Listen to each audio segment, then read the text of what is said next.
Look up from your cell phone.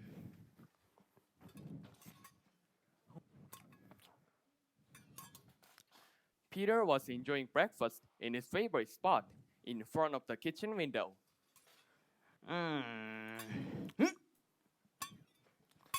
It's 7:15. Shouldn't you leave for school? I can leave at 7:25 and not be late. It's the best thing about living across the street from school. Just then, they heard a screech of tires outside. Grandma looked up the window and saw a car stop in the middle of the intersection. The driver leaned up the window to escort her from Peter's class. Peter could easily guess what the driver was saying. He imitated him aloud. Look where you're going, not at your phone. He's right. You have to look up when crossing the street.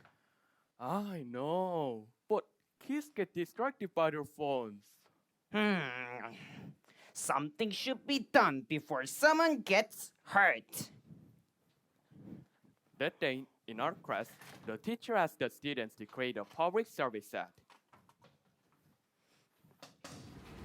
Make a sign that of simple problem in our community. Peter thought back to the incident at the intersection that morning. I don't know if it will help. But I have an idea. He painted the words, "Look up," in bright colors on a large board. Then, he drew two pictures on the sign. One picture showed a person staring at a cell phone while crossing the street. Nearby, a car was slamming on its brakes. Peter painted a red line for the picture. The other picture was another person crossing the street. This person's eyes were focused ahead. A car patiently waited the line.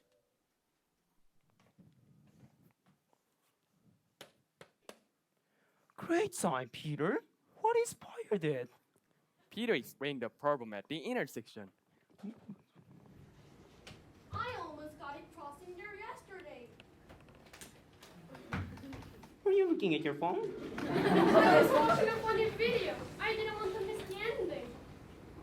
Drivers should watch out for us.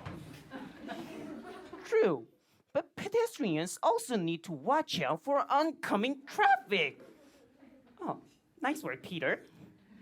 The teacher gave Peter a signs to take home and an A for the assignment. After school, Peter set his sign up so anyone crossing the intersection will see it. But moments later, Principal Axworth came and removed the sign. Who put this here and why?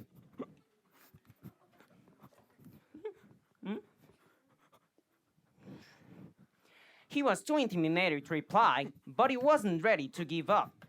He knew he was going to need a strong argument to convince the principal to keep the sign.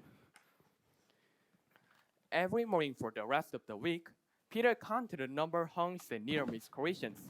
He calculated the average number of kids crossing the street and how many were looking at their phones. He also researched real-world statistics on traffic accidents. Finally, he put his findings into a colorful chart comparing all his data. Now all he had to do was summon the courage to talk to Principal Axworth. Peter went to school early Monday morning to see Principal Axworth. Peter explained the problem at the intersection. Using his chart, he showed the average daily number of kids crossing the street.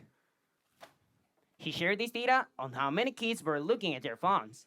Then, he presented the number of car honks and near misses.